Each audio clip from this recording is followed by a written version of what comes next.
You're watching Fox 43 Morning News. We are Gettysburg's Fox News.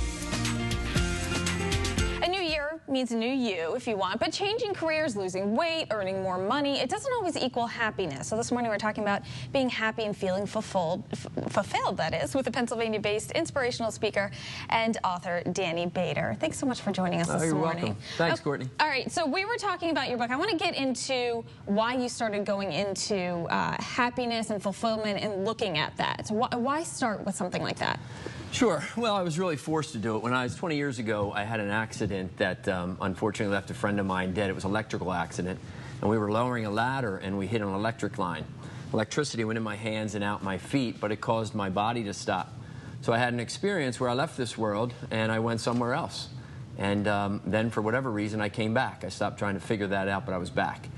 Pretty depressed. My friend passed that day, which was unfortunate. And I just didn't have any sense of where I was going, any direction. And it was a pretty dark place. So at one point, I remember I was in the Outer Banks of North Carolina, and my mom called and said, "When are you coming home? We can't wait to see you." And it was right then in that moment that something clicked for me, and I started to get a vision of what it would be like when I get better, when I got better. Okay, so then you're talking, that led into this book called Back from Heaven's Front Porch, yes. Right? And it takes you through everything. You talk about 5 principles of happiness. Now, when we're talking about New Year's resolutions, right.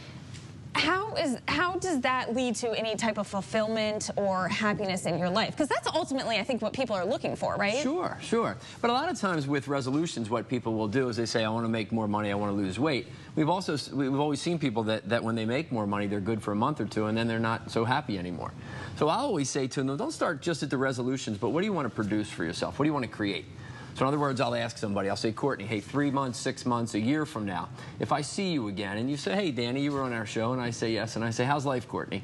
And you say, "It's wonderful." And I say, "Why?" How would you answer that? See, that's the vision that people need to create. I got nervous. I thought you were putting me on the spot. No, I wouldn't do that. I wouldn't do that. But that's it. Most people can't answer that question, and neither could I.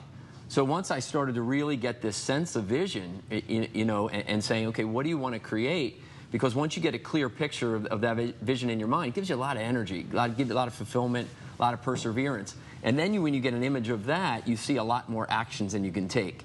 So somebody says, "I want to lose weight, I want to stop smoking." Really what they want to do is create a greater sense of health for themselves. Right. So if they're just focused on stopping smoking, maybe they want to put some diet in there, maybe they want to put some exercise.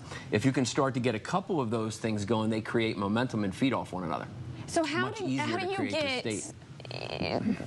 avoid not getting overwhelmed from all of this? Because it seems like it's a lot to think about and a lot to tackle. Sure. How do you say, okay, I can do this, I'm going to survive? Yeah, yep. So the best thing is for somebody right now to think and say, okay, what are 2 or 3 areas of my life that I want to focus on this year? Right? Start to identify them. And then take the next week or two, and one exercise that we do a lot is have somebody write a letter to themselves 3 to 6 months from now about the state of their life. It's really good. It kind of takes them out of the pressure. It's just a creative exercise. And then get really clear with specifics in terms of what your vision's going to be. I just did that exercise. Part of my vision is to have 4 TV interviews this year. This is number 1, so thank you very much. Right? Well, you're doing great for number 1. We're moving in the right direction. Yes. But once you get that, then ultimately what it comes down to is for us to have the ability, when we get clear on that vision, we have to see it. So for me, what I do is I put it into Outlook. Okay. Right, Microsoft Outlook. I put it at the top of my calendar as an all-day event that recurs every 4 days. So every 4 days, I have the opportunity to see, what we want to create for ourselves. And then you have to get really relentless at asking yourself this question every day. Are the actions that I'm taking today moving to make my vision a reality? It's it. Simple recipe, but most people don't set themselves up for that. So 6 months, a year later, they go, how was your year? Oh, it was okay, but I didn't do this. Well, that's a great question. Yeah. So keep that in the back of your mind. We'll, of course, post more information on our website, fox43.com, including information on your book. Once again, Back from Heaven's Front Porch. Thank you so much for joining us this morning, David. Thank you, Courtney. More to come right here on Fox 43. Pleasure. Thanks.